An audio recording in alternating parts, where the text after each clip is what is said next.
Hi, welcome to YoYo TV.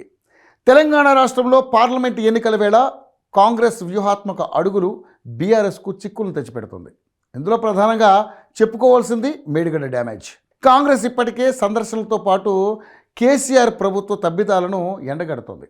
ప్రతి సందర్భంలోనూ మేడిగడ్డను ముందు వేసి విమర్శలు చేస్తుంది.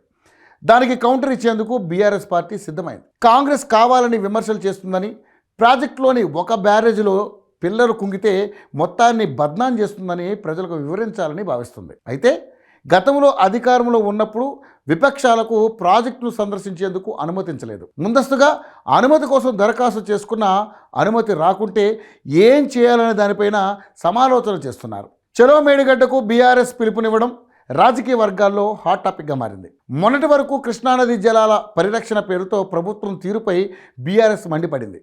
ఇప్పుడు మార్చి 1న చెలో మేడిగడ్డకు పిలుపునిచ్చింది. కాళేశ్వరంపై ప్రభుత్వం దుష్ప్రచారం చేస్తుందంటూ వాస్తవాలను ప్రజలకు వివరించేందుకు సిద్ధమవుతుంది. కాళేశ్వరం ప్రాజెక్టులో బ్యారేజీలు, విస్తీర్ణం, ఉపయోగాలు వివరించేందుకు సిద్ధమవుతుంది.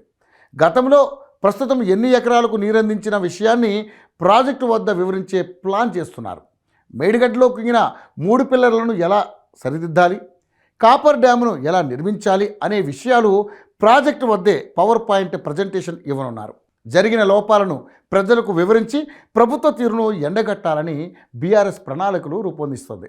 అధికార కాంగ్రెస్ పార్టీ ఆధ్వర్యంలో పలుమార్లు మేడిగడ్డను సందర్శించి నష్టాన్ని పరిశీలించారు. పవర్ పాయింట్ ప్రజెంటేషన్తో జరిగిన నష్టాన్ని వివరించారు. అసెంబ్లీలో సైతం మంత్రి ఉత్తమ్ కుమార్ రెడ్డి అంకెలతో సహా వివరించి గత ప్రభుత్వ తీరును ఎండగట్టారు.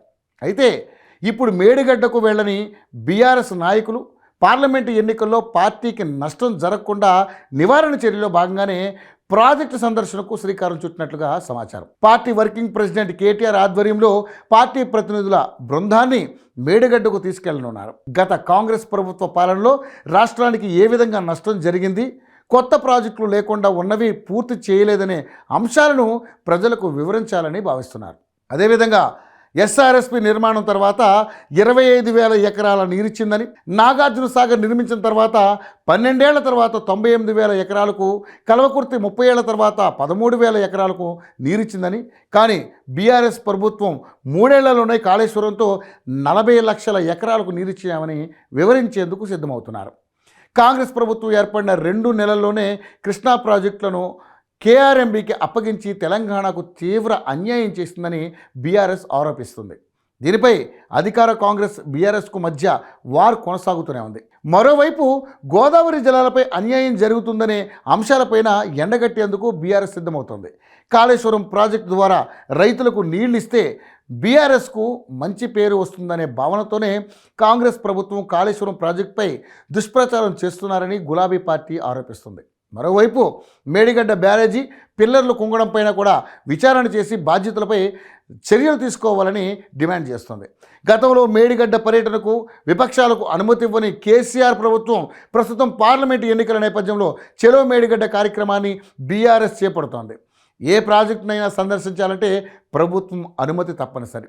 దీంతో మేడిగడ్డతో రాజకీయం చేయాలనుకుంటున్న బీఆర్ఎస్కు అనుమతి వస్తుందా లేదా అనే సందిగ్ధం నెలకొనుంది. ఒకవేళ ప్రభుత్వం నుంచి అనుమతి రాకపోతే దానిని కూడా రాజకీయ అస్త్రంగా చేసుకోవాలని బీఆర్ఎస్ భావిస్తుంది. వాస్తవం చెప్పనివ్వకుండా ప్రభుత్వం అడ్డుకుంటూ మేడిగడ్డతో అన్యాయం చేస్తుందని విమర్శలు గుప్పించేందుకు సిద్ధమవుతుంది. కాళేశ్వరం ప్రాజెక్టు విషయంలో బీఆర్ఎస్ కాంగ్రెస్ పార్టీల మధ్య వార్ ఎటువైపు టర్న్ తీసుకుంటుందోనని హాట్ టాపిక్గా మారింది.